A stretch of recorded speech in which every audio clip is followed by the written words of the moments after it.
So here's how to get some amazing results by using prompt engineering on your own brain. Now, I know that sounds a bit weird, but trust me, it works.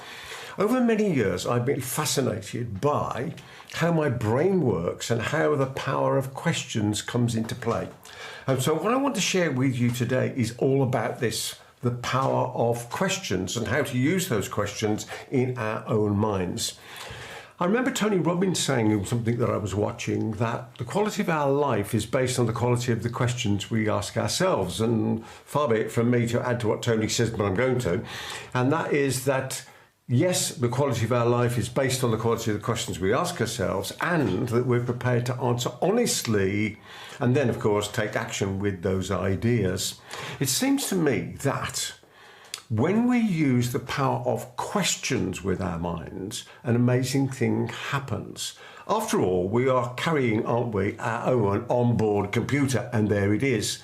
And again, as I heard somebody once say, when we're doing this in writing, if we write down the question that we want to ask ourselves, and we put this question mark behind it, then that in effect is the enter key, and I love this expression, that is the enter key on our necktop computer.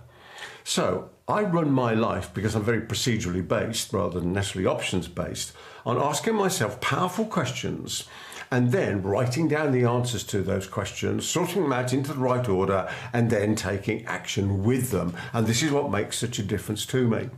There's a couple of ideas I use, which I would call prompt engineering these days because of the growth of AI. And that is, firstly, adding in two words that a thinking scientist, a friend of mine, Andy Gilbert, told me to add into questions. The first is this, possible, and the second one is possibly. So when we're asking a question, rather than saying, how can I double my business in the next 12 months? We would say, how can I possibly double my business in the next 12 months?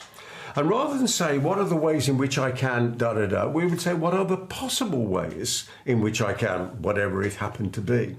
And by doing that, and I'll give you another little idea on this as well, we open our minds to different possibilities. This again is, if you like, using a hack in the way of understanding how our brain best responds to these questions that we ask.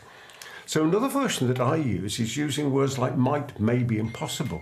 So what might I do to be able to ... What may be possible in this particular situation? And all of those are really powerful ways of doing this. So I use this as well. And the same way we would use with ChatGPT or Claude or Gemini, whatever it might be, and then is asking myself for a question and for some ideas, and then adding this, saying, can you give me 10 more ways? Now you'll notice that isn't a statement, it's a question. Rather than give me 10 more ways, which is a command, it's can you give me 10 more ways with that question mark on? And by doing that, I find that my mind says yes and comes up with the answers. So here's a fantastic idea from Earl Nightingale. And what he said was on Lead the Field, that wonderful program, ask yourself a very focused question like, how can I increase my turnover by 60% in the next 90 days, and write down 20 answers that your mind tells you. Of course, using that question mark again. Then leave that paper to one side, and the following morning, do it again for another 20 answers. We can be as crazy, as wild thinking as we need to be. We're not editing at this stage. And then the third day, we would do it again and come up with another 20. And by the time we've done that, and I've done this many times, it's so simple to do, you've got 60 answers. Now, will some of them be similar or the same? Yes, absolutely. That's not the problem. All we're simply doing is looking at 60 answers because that is our mind telling us these are possible ways of doing this.